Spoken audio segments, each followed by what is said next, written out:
दिल जो दर टपाए को तोखे मोकलाईंदुसि मां छो न चवां रख क़ुरान सां यारी केड़ा केड़ा रखंदो रख क़ुरान सां यारी त तोखे मिले जन्नत जी रहदारी जो असां क़ुरान जा आशिक़ हूं खुदा जो कसम क़ुरान जा आशिक़ लख लख मुबारक हुजन खुदा जो कसम कब्र में क़ुरान कमी ईंदो क़यामत में क़ुरान कमी ईंदो इन दुनिया में जेकॾहिं बीमार ते पढ़जे त बीमार खे शिफ़ा मिले ए बरकत वारो क़ुरान तरी फरमे वनु नज़्ज़िलु मिनल क़ुरान मा हुवा शिफ़ाउ व रहमतुल लिल मुमिनीन रब से फरमाए तो शिफा भी मुझे कुरान में रहमत भी मुझे कुरान में हर बीमारी जो इलाज मां रखियो आहे त पंहिंजे सोहणे कलाम में इनखे ॾींहं जो पढ़ो रात जो पढ़ो मंझंदि जो पढ़ो नबी से फरमायो जेको सिर्फ सूरत यासीन तो पढ़े सुबुह सां चओ न सुभान अल्लाह ऐं यासीन सगोरी पढ़ण में 5 कलाक न लॻंदई 5 मिनट लॻंदई पर रोज पढ़ेसि त सही मां नओ माण्हू रस्तो वठी ईंदो मां बहादुर जोखे में ज़िंदगी में न आयो हर हर साईं को पुछां पियो त रस्तो काॾो ईंदो साईं वकड़ ॿुधाए मां तो भुली ॿिए हंधि न हली वञा साईं नओ माण्हू ऐं यासीन शरीफ़ खे बि जेको क़िस्मत सां पढ़ंदो पियो छा पढ़ंदो पोइ चवंदो साईं 8 कलाक लॻी वियो केरु पढ़े पर जो रोज पढ़ंदो जुबान अटकंदी नहीं पढ़ंदो वींदो 5 मिनटन में पढ़ी वींदो ऐं मदीने जे मीर फरमायो एक सूरत यासीन की तिलावत की बरकत सां 10 खत्मन जो सवाब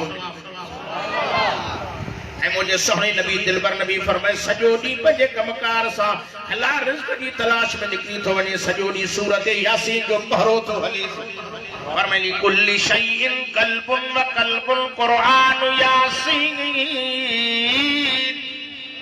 पर मैं हर शय के दिल पखिन के दिल जीतन के दिल इंसान के दिल पर मुझे कुरान मजीद दिल मदीने जे मीर फरमायो पाक नबी इमामुल अंबिया सल्लल्लाहु अलैहि वसल्लम जा दीवानो पर मैं कुरान की दिल सूरत यासीन थने के घणो पढ़ंदा क्यों न सा घणो प्यार क्यों ये कुरान रहमत वारो बरकत वारो थव ए रात जो समेत समण को में मुल्क सूरत पढ़ इन में भी 5 मिनट लगंदई तबारकल्लज़ी बियदिहिल मुल्क व हुवा अला कुल्ली शैइन क़दीर ए झगड़ेली सूरत थी मलाइकन सा घेड़ा कंदी ये दुनिया में तवाजी कोठ जी मुर्गी हुजे कुकड़ हुजे बच्चा दे करे बच्चा दे कोन जे बच्चे के तो को हथ विठे तारा कढे उन माण्हू जा पर पंहिंजे बच्चन जे वेझो को लखी को जानवर अचे भी पर मथो ढके करे उनके अंदर विहारी दिया पंहिंजो सिर ॾींदी पर बच्चन के हथ लाइण ॾींदी ऐं मदीने जे मीर फरमाए मुल्क सूरत भी ओ जॾहिं मलाइक मुनकर नकीर कब्र में सवाल जवाब करण वारा ईंदा ए मुल्क सूरत कब्र में पहुंची वींदी ये पंहिंजे यार जे मथो पंहिंजा पर खोली दी जे कुकड़ पंहिंजे बच्चन जे मथो खंभ खोली दिया नारे तकबीर शाने मुस्तफा शाने कुरान इन सोने के अखियूं भी आहिन दिल भी अथस दिमाग भी अथस तू यारी रखी त ॾिसेस न तू त दुनिया जे मलाखड़न सा यारी रखिया तू त नशे सा यारी रखिया तू त दुनिया जे ठगन सा यारी रखिया सोहरे कुरान सा यारी छड़ी छड़ी थी जेरो कब्र में त तो खबर तो कुरान सा दोस्ती रख मदीने जे मीर सा मोहब्बत रख खुदा जो कसम असा जो महबूब नबी भी बड़े शान वारो जे दिल पर के कुरान मिलियो के तौरेत के इंजील के ज़बूर के शामिलियो के सहीफा मिलिया पर मिठे मोहम्मद करीम जे सदके असा के सगड़ो कुरान मिलियो जो सबनी किताबन जो सरदार कुरान पर सबनी नबियन जो सरदार मिठो मोहम्मद मीर शाम पंहिंजे महबूब मोहम्मद अरबी जी वाखाण क्या मदीने जो मीर वॾे शान वारो नबी वॾे मर्तबे वारो नबी और सोहणा तुझे शान त सदके वञा पंहिंजन सां त प्यार पर दुश्मनन सां भी प्यार कॾी तारी में फरमाए वमा अरसलनाक इल्ला रहमतल लिल आलमीन रब से फरमाए तो मुझो सोहणा नबी तो के बिनी जहान जला रहमत करे मोकलियो थम महबूब जो पंहिंजन जला भी रहमत परावन जला भी रहमत दोस्तन जला भी रहमत दुश्मन जला भी रहमत मञण वारन जला भी रहमत न मञण वारन जला भी तू मोहम्मद रहमत असा जे नबी के सालन जे कटन काफरन ॾिठो कलमो पढ़ी मुसलमान थी असा को पंहिंजा बेजार घर जा बाती तंग चवंदा अल्लाह करे न अचे मदीने जे मीर जो अखलाक कुरान तो चवे इन खरी आज सुभान अल्लाह परे भली न वने पर सेकंड ताईं पहुंची न मजो ना है सेकंड भली न पहुंचे भला है सामो वारी शाख केड़ी अडर मोरी ताईं आवाज वनी ऐ सुभान अल्लाह जी कीमत जी खबर मरण खां पोइ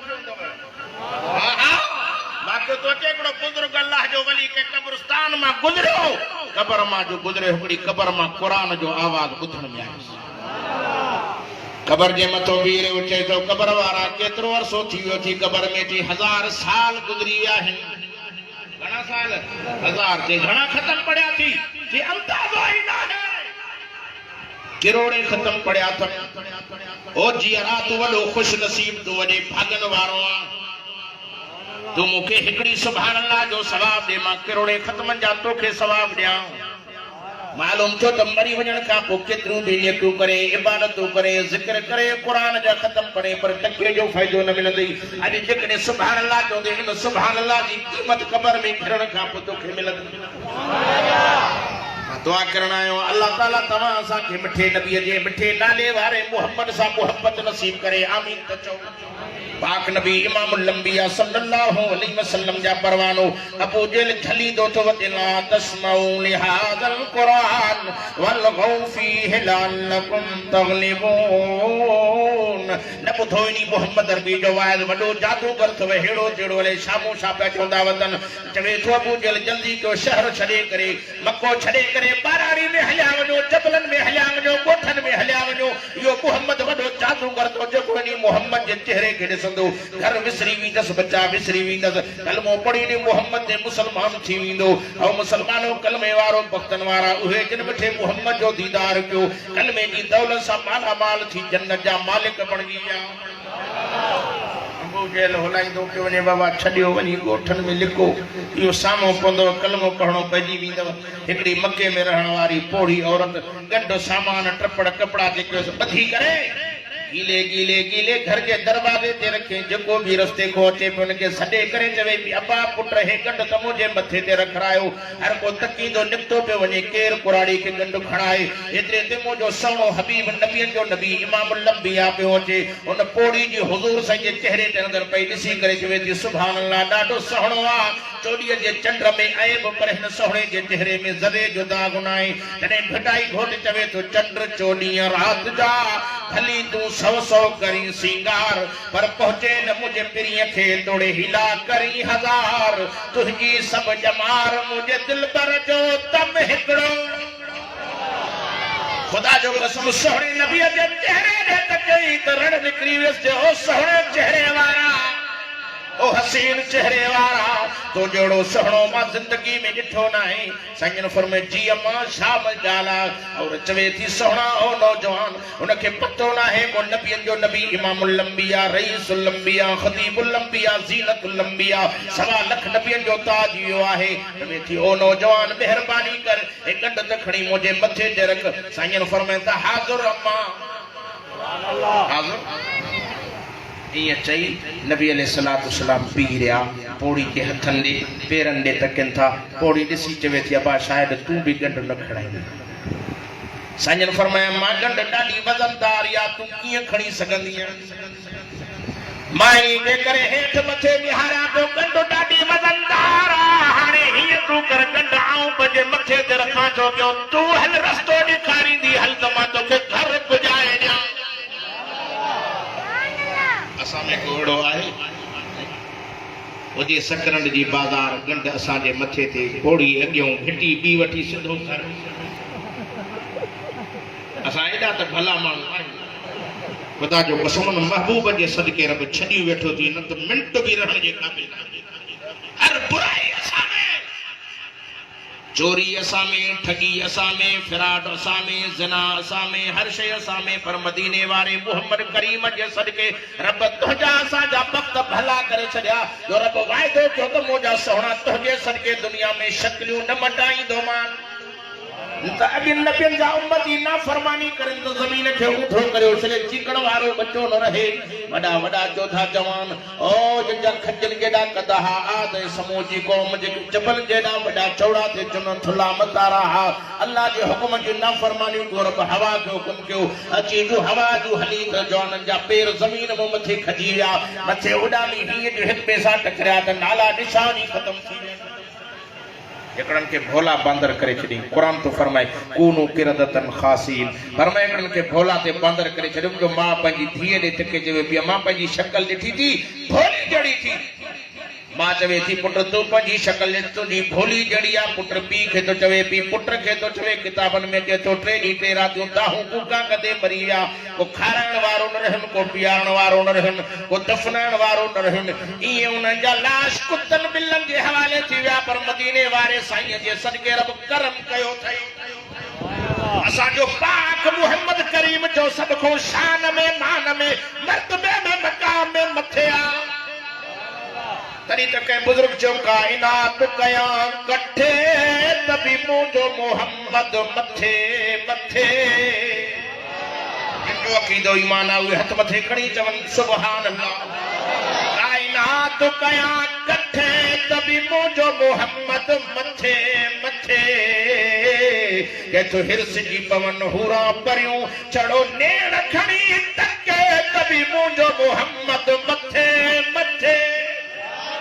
जो कसम जे नबी के तू मान सुनातो जे पाक मोहम्मद करीम के हरणी सुनातो जे नबी के घिरकी सुनातो पर जे मिठे मोहम्मद करीम के वण सुनातो जे पाक मोहम्मद करीम के पत्थर सुनातो वो सो हबीब नबी जो नबी इमाम लंबिया गंड मथे ते खयो थो अजो कुराड़ी हले थी दबरदी हले थी काडो है मोहम्मद पैदा थियो काडो नबी पैदा थियो जे मोहम्मद करीम जे करे मुखे मक्के जड़ो शहर छड़े करे आ ठंग में वणो पियो जबलन में वणो पियो तो असा जड़ो होजे त गिची खा पकड़े कुराड़ी गंड भी आऊं खणे गारियूं भी मुखे मुजो सो चवे तो अल्लाह गंड तुजो नबी तो खयो वनी पर तुजे नबी जे वस में हिदायत ना है रब हिदायत दी जाए हिदायत कंहिंजे हथ में आहे ये सोने नबी जे हथ में हुजे हा अॻ में पंहिंजे चाचन के हिदायत करे हा साईं मुसलमानों कलमे वारो पाक नबी इमाम लंबिया सल्लल्लाहु अलैहि वसल्लम पान खामोश कोड़ी घट वध गालाईंदी हले थी हलंदे हलंदे पंहिंजी मंजिल ते पहुती हुजूर संग चवे थी ओ नौजवान ओ शहजादा ओ सोहणा बस मेहरबानी करे हे मुझा घर न पोयो भरसा पुट पोटड़ा ईंदा गंड खणी वींदा तमा एकरे गंड लायो संगन गंड लाथी हुजूर सल्लल्लाहु अलैहि वसल्लम फरमाया मां मुखे मोकल कुराड़ी पंजे खीसे में थे दो संगन फरमाया मां छाती करे ते ये किए थींदो बा मजदूरी द वट सा अरबन जो रिवाज आ बिना मजदूरी जे के खाली छड़ींदा ना आयो संगन फरमाया ता मां मजदूरी मुखे न खपे इन जी मजदूरी मुखे रब सही पाण दी दुआ जो घुरई त अल्लाह इन के हिदायत दी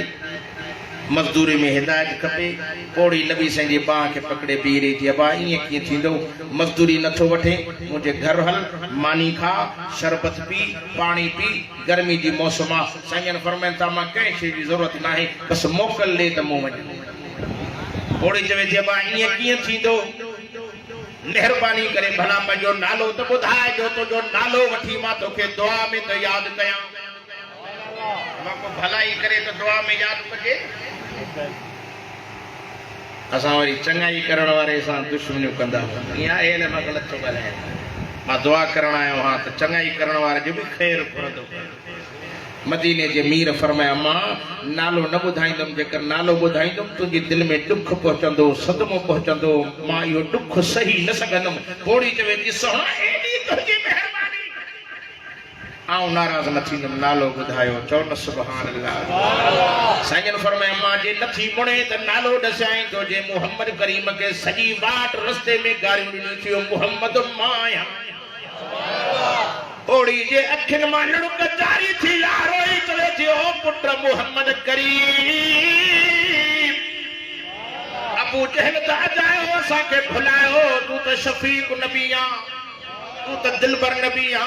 मां बच्चन दे नथी वणा पुत्रन दे मोटी नथी वणा घर नवी मेहरबानी कर मुखे कलमो पढ़ाए पंजन मुरीदन में शामिल कर ए पान सा गड पक्के वठी हल मां तवा सा हलदम चौन सुभान अल्लाह ए मदीने जो मीर आ सुहणन जो सरदार आ आमिना जो लाल थई कंहिंजे सदके रब चाढ़ियो ही जहान चओ न सुभान अल्लाह।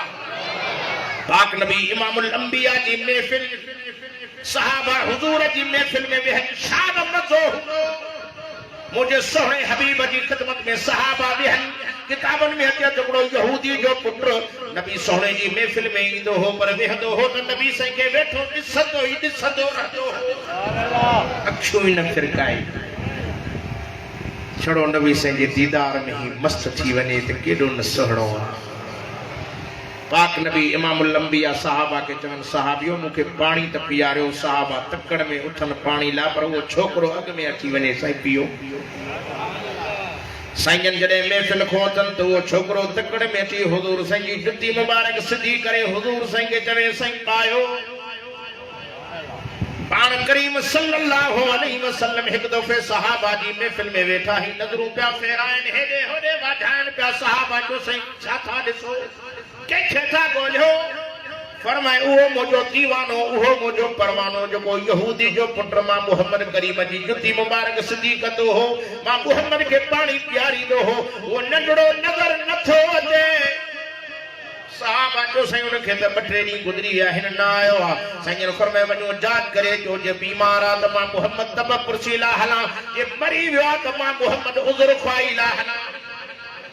असां जो दोस्त बीमार होंदो न मजाल आहे पुछण वञो इहो त असांजो दुश्मन आहे चंद्रो भली मरे न और सोना तुझे अखलाक ता सदके वञा नबी साईं जो पाक मोहम्मद करीम जो दुश्मन है वो यहूदी पर मुझो सोहणो नबी तंहिंजे बावजूद भी उन छोकरे के पुछण के ला मुझो साईं हलियो साहबा गट मदीने जो मीर अॻियां पर के धरती ते हुजूर पैर रखन उहा ज़मीन भी मिठे मोहम्मद जे कदमन के चमियो पाईंदी ही त मां बख्तन वारी हां जो सोहणो मोहम्मद मुझे मथो पैर मुबारक थो रखे साईं आया उन यहूदी जे घर मोकल वठी अंदर आया एक पासे ॾो छोकरो सुतो पियो हो ॿिए पासे ॾो यहूदी वेठो हो नबी साईं छोकरे जे भरसा वेही ओ यहूदी छा थो चवे चए थो साईं 4 ॾींहं गुज़री विया आहिनि मुंहिंजे छोकरे न खाधो आहे न पीतो आहे न अखियूं पटे मारे ॾिसे थो साईं दुआ त कयो हुयो दुश्मन मदीने जे मीर छोकरे जे भरसा वेही फरमायो छोकरा मां मोहम्मद करीम आयो आहियां ये मिठड़े नबी जो नालो ॿुधाई उन छोकरे अखियूं पटे करे हुजूर साईं जे चेहरे अनवर जी ज़ियारत करण शुरू कई ॾिसंदे ॾिसंदे अखियूं बंदि करे छॾई ॼणो मिठड़े मोहम्मद करीम जे चेहरे खे ॾिसण खां पोइ कंहिंखे ॾिसणो ई न आहे यहूदी भरसा बैठो यहूदी के हथ में तौरेत पढ़े पियो नबी से फरमाए यहूदी छा तो पढ़े जैसे तौरेत तो पढ़ा ये तू असा बीमार जे मथो कुरान पढ़ंदा हूं वो तौरेत पे पढ़े नबी से फरमाए ओ यहूदी से जी साईं फरमाए दे खबर न तौरेत में मां मोहम्मद अरबी जी तारीफ आहे या न वो यहूदी त नबी से जे सड़ेल पचल हो नबी से के चवे तो ओ मोहम्मद करीम इन तौरेत में तो जी तारीफ छा पर तो मोहम्मद जो नालो ही नाहे ये जो चई अल्लाह से छोकरे जे जिस्म में ताकत विधी छोकरो उठी वेही रहियो पी के चे बाबा कूड़ न ॻाल्हाए आऊं पंहिंजे अखियुनि सां तौरेत ॾिठी बि अथमि पढ़ी बि अथमि मुंहिंजे मिठे मोहम्मद करीम जी तारीफ़ वर्क वर्क ते रब सां करे छॾी आहे ऐं जॾहिं इहा जो ॻाल्हि के त मुंहिंजा साईं मुर्गिन पिया मां चवां थो बहादुर चोखे जा मुस्लमान हो उहो पहवर बिरादरी जा मुस्लमान हो ॿियुनि क़ौमुनि वारो उमराणियूं ॿिया जेके बि आयो ख़ुदा जो कसम नबी मुर्गे जन्नत जा 8 दर खुली वञनि नबी से मुर्किन पिया साईं फरमाइनि था पुत्र जॾहिं अखियुनि सां मां मोहम्मद करीम जी तारीफ़ ॾिठी बि अथी पढ़ी बि अथी पोइ कलमे पढ़ण में देरि छो थो करे पढ़ न कलमो चओ न सुभान अल्लाह ला इलाहा इल्लल्लाह मुहम्मदुर रसूलुल्लाह सल्लल्लाहु अलैहि वसल्लम कलमो पढ़ंदो वियो यकीनन जो जन्नती बणजी वियो ईमान जे नज़र सां मिठे मोहम्मद जे चेहरे जो दीदार कयो सहाबी भी बणजी वियो ईमान जी हालत में जेको हुजूर जी ज़ियारत करे तो वो सहाबी पाक नबी जे अॻियों पयो हो यहूदी जो उथियो पंहिंजे पुट खे नबी साईं जे अॻियों खणण आयो नबी साईं फरमाए काॾे थो खणेसि चयसि मुंहिंजो पुट मां पंजनि हथनि सां तड़ कराए कफन पाराए दफन कंदो मां साईं फरमाए छा तो न ॿुधो इन मां मोहम्मद जे कलमो पढ़ियो आहे ओ यहूदी तुझो ना है मां मोहम्मद करीम जो मां मोहम्मद करीम पंजन हथन सां तड़ भी कराईंदो मांस, खफन भी पाराईंदो मांस, जनाज़ो भी पढ़ंदो मांस, पंजन कुल्लनि ते जो खटोलो खणी मां मोहम्मद करीम हथन सां कब्र में दफन भी कंदो मांस। ओ यहूदी जॾहिं क़यामत जो ॾिहाड़ो थींदो मां मोहम्मद करीम दुनिया कब्रनि मां निकिरंदी हिन छोकिरे जे हथ खे पकड़े पाण सां गॾु जन्नत भी वठी वेंदो मांस। छोकरा तुझे बख्तन सां केर रीसा करे झटके में मिठे मोहम्मद जी दौलत सां कलमे की दौलत सां नवाज़े जन्नत जो मालिक बनाए। मां छो न चवां कि मोहम्मद से वफा तूने तो हम तेरे हैं। हुजूर जा आशिक ॻाल्हाइनि कि मोहम्मद से वफा तूने तो हम तेरे हैं, ये जहां चीज क्या है लोह कलम तेरे हैं। अगर जन्नत में जाने का इरादा हो तमामी का, गले में डाल लो तो मोहम्मद की गुलामी का। जुबानी नबी जो आशिक न थी, दिली नबी जो परवानो थी। साहबा हुजूर जा दिली परवाना। खुदा जो कसम असा पाक मोहम्मद करीम जा दीवाना हूं, असा मिठे मोहम्मद करीम जा आशिक जंहिं नबी जे सदके रब ही जोड़ियो जहान। तोखे गलत समझायो आहे देवबंदी नबी के न मञींदा आहिनि, जेको हुजूर के न मञे तो उनखे थुक लानत हुजनि। असां मिठे मोहम्मद करीम जा परवाना, असां साहबा जा भी आशिक, अहल बैतन जा भी आशिक। चओ न सुभान अल्लाह। छो न उन्हनि खे मञो? इन्हनि सां असांजो प्यारा, इन्हनि जी दुआ करण सां असांजी ईमान वारी बैटरी लो थियल चार्ज थी पई। असां नबी जे बच्चन जा नौकर, नबी जे कलमे पढ़ण वारनि जे नक्शे कदम जे हलण वारनि जा भी नौकर, जो वलियन जा भी नौकर। माण्हू तोखे भुलाईंदा बाबा हे वाह बि वलियन खे न मञींदा, हिन कसम थो अलाह जो असां न मञींदा। मां चवंदो हाँ खुदा जो कसम जेके मदरसन में कुरान था पढ़ाइनि हाफ़िज़ आलिम, इन्हनि खां मथे को वली न अथव। इहे वली अथव। तव्हां पूरी दुनिया जो चक्कर ॾियो, स्कूलनि कॉलेजनि में वञो। मां खुदा जो कसम खणी हिन महफ़िल में चवां थो, ओ बहादुर जोखे जे ॻोठ जा मुसलमानो स्कूली छोकिरा 8 बजे उठी करे कॉलेजनि में यूनिवर्सिटियुनि में वेंदा, पर मदरसनि जा तालिब तव्हां रात जो असुर जे टाइम ते तहजुद जे टाइम ते उस्ताद पाण उथी पाण त तहजुद था पढ़ाइनि, पर बच्चनि खे बि चवनि था बच्चो उथो उथो, वुज़ू कयो क़ुरान मजीद हथ में खणो। इहे क़ुरान था पढ़नि जिन जे क़ुरान पढ़ण जे करे रब आयल अज़ाब मुसीबतूं टारियूं वेठो थी। महबूब मोहम्मद करीम जा सच्चा गुलामो, मदीने मीर सां मोहब्बत करण वारो, कुरान सां मोहब्बत रखो, अल्लाह जे नेकन बालनि सां मोहब्बत कयो, अल्लाह जे वलियनि जी सुञाण भी कयो। असां वली उन्हीं खे मञींदा आहियूं जेको 5 मिंट कंहिं ॾे लड़ी अचे त